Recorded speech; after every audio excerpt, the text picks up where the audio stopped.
జనగణనలో BC కాలం పెట్టాలని తెలంగాణ ప్రభుత్వ సలహాదారు వి హనుమంతరావు డిమాండ్ చేశారు. దీనివల్ల వెనుకబడ్డ వర్గాల వివరాలు తెలుస్తాయన్నారు. తమ ప్రభుత్వం అధికారంలోకి రాగానే సీఎం రేవంత్ ఇంటింటి సర్వే జరిపి కులగణన చేపట్టారని ఆయన చెప్పారు.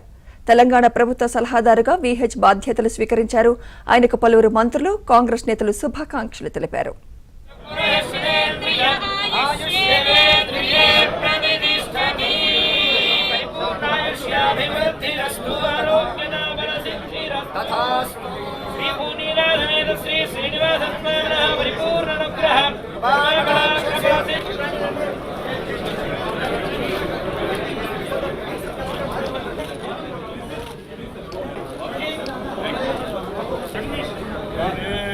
Okay.